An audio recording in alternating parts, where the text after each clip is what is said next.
గురించి తెలుసుకోవడం కోసం ఆత్మ పరిశీలన చేసుకోవడం. ఈ విషయాలన్నీ దాదాపు నిషేధించబడ్డాయి. బదులుగా మన శరీరాన్ని ఆత్మగా చూసుకోవడము, దానిని అలంకరించుకోవడము మరియు దాని కోరికలను నెరవేర్చుకోవడము మనము మన విలువైన సమయాన్ని వెచ్చిస్తున్నాము. ఇది కాకుండా మరేదైనా ఎంపిక ఉందా? ఆ శాస్త్రాన్ని అర్థం చేసుకోవడానికి మొదట మెట్టు బ్రతికి ఉన్న దానికి మనము కొత్త దేహానికి మధ్య వ్యత్యాసం ఉందని తెలుసుకోవడం. ఆ తేడా ఏమిటంటే ఎవరైనా చనిపోయినప్పుడు ఆత్మ ప్రాణశక్తి శరీరాన్ని వదిలివేస్తుంది మరియు అందుకే మనము చనిపోయింది అని చెప్పబడుతుంది. కాబట్టి రెండు విషయాలు ఉన్నాయి ఇక్కడ. ఒకటి ఈ శరీరము, మరొకటి శరీరంలో జీవిస్తున్న ఆత్మ.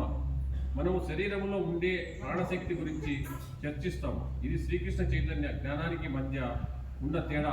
ఇది ఆధ్యాత్మికము మరియు సాధారణ భౌతిక శాస్త్రం. కృష్ణుని భక్తి పట్ల శాస్త్రం పూర్తిగా దైవికమైనదని మరియు ఆధ్యాత్మికమైనది. కాబట్టి ప్రారంభంలో ఒక సాధారణ వ్యక్తి మన లక్ష్యాన్ని అర్థం చేసుకోవడం చాలా కష్టం. అన్నిటిలో మొదటి నేను ఆత్మని అర్థం చేసుకోవాలి. అంటే ఈ శరీరము కాకుండా మరొకటిది ఉంది, మరి దీన్ని ఈ క్షణాలలో గుర్తించవచ్చు, కానీ దానికి కొంచెం తెలివితేటలు అవసరం. ఉదాహరణకు ఒక శిశువు పెరిగినప్పుడు అతను పిల్లవాడు, ఒక యువకుడు,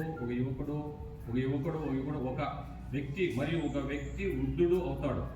ఈ కాలమంతా శరీరం నిరంతరం మారుతూనే ఉన్నప్పటికీ పసితనం నుండి వృద్ధాప్యం వరకు అతను ఇప్పటికీ నేను అనే వ్యక్తి నాకు అదే గుర్తింపు ఉంది. మీరు చూడగలరు, శరీరము మారుతోంది కానీ శరీరంలో నివసించే ఆత్మ అలాగే ఉంటుంది. కాబట్టి మనము ప్రస్తుతము శరీరము చనిపోయినప్పుడు మనము మరొక శరీరాన్ని పొందుతాము. న్యాయశాస్త్ర పరంగా మనం భావించాలి. దానినే ఆత్మ మరణము అంటారు. ప్రజలు దీనిని పునర్జన్మ అని కూడా అంటారు. మనం అర్థం చేసుకోవలసిన మొదటి విషయం ఏమిటంటే మనం కదిలే ఆత్మ మరియు ఆత్మ కావడం వల్ల మన శరీరాన్ని మార్చుకుంటున్నాం.